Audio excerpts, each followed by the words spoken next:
पाखंडी साधु। एक शहर में पुलिस ने सभी चोरों की नाक में दम कर दिया था। सारे चोर एक के बाद एक पकड़ रहे थे। बस एक चोर जैसे तैसे बचकर एक जगह जाकर छिप गया। तभी उसे एक ख्याल आया, क्यों न वो भगवा पहनकर साधु बन जाए। ये दुनिया चोरों की तो जूता मारती है, लेकिन अगर वही चोर भगवा पहन ले तो उसके पैर में पड़ी रहती है। इस प्रकार साधु बनकर घूमने लगा। कुछ दिनों बाद पाखंडी साधु में एक कला थी कि वो बोलने में बहुत माहिर था। प्रवचन तो उसके बाएं हाथ का खेल था। इसी कारण साधु की निकल पड़ती है। उसके बहुत से शिष्य बन जाते हैं। कई लोग उसके आगे सिर घूमने लगते हैं और उसके मुफ्त में खाने को मिलने लगता है। बस उसे सांसारिक जीवन का छूटने का दुख रहता है। पाखंडी साधु जंगल में अपने शिष्यों के साथ रह रहा था। तभी उसके आश्रम में एक सेठ आया। सेठ को भी पाखंडी साधु ने अपने बोलने की कला से प्रभावित कर दिया।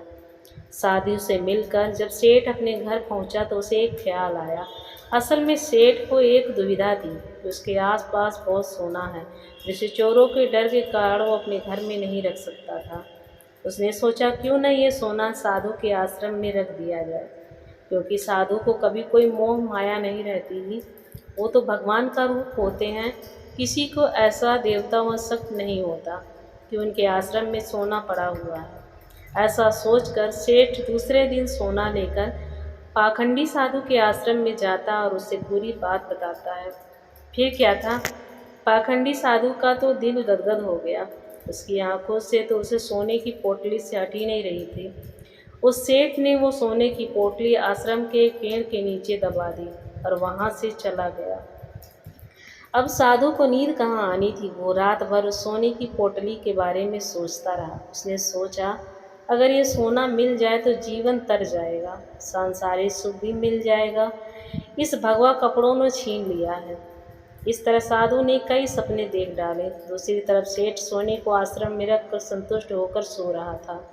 कुछ समय बीत जाने पर साधु ने एक योजना बनाई। सोचा कि वो सोने को लेकर चला जाएगा और सेठ को शंका न हो, इसलिए वो उसके घर जाकर जाने की बात कहेगा, ताकि सेठ को ये न लगे कि साधु सोना लेकर भाग गया।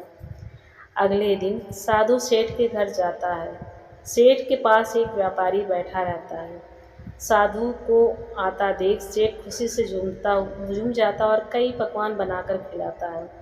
साधु सेठ को जाने की बात पर कहता है। इस पर सेठ दुखी होकर उसे रोकता है, लेकिन साधु कहता है कि वो एक सन्यासी है, किसी एक जगह नहीं रह सकता, उसे कई लोगों को मार्गदर्शन देना है।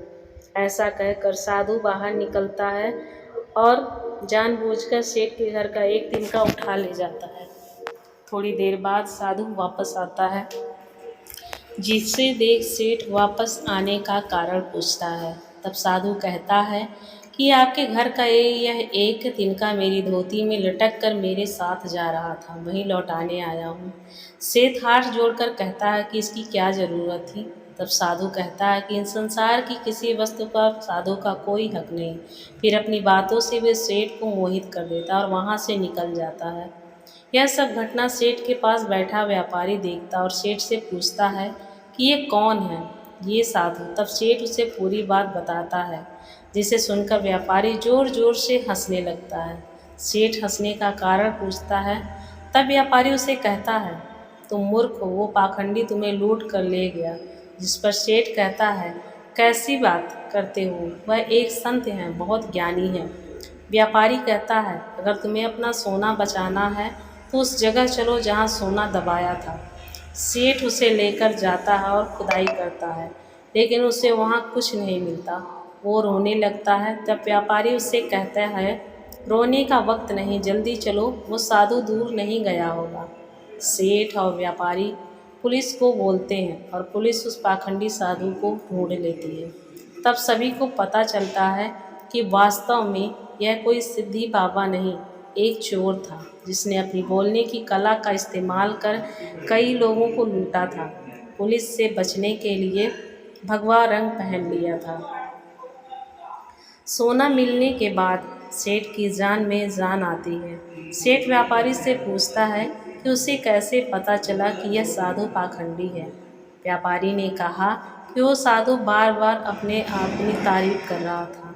संत कितने महान होते हैं, बार बार यह दोहरा रहा था, जबकि वो सच में मायने में संत होते हैं। उन्हें इस बात को दोहराने की ज़रूरत नहीं पड़ती।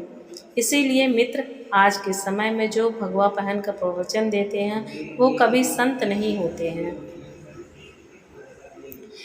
इस कहानी से दोस्तों आपको क्या सीख मिलती है? भगवा रंग कभी किसी भगवान का रूप नहीं होता है।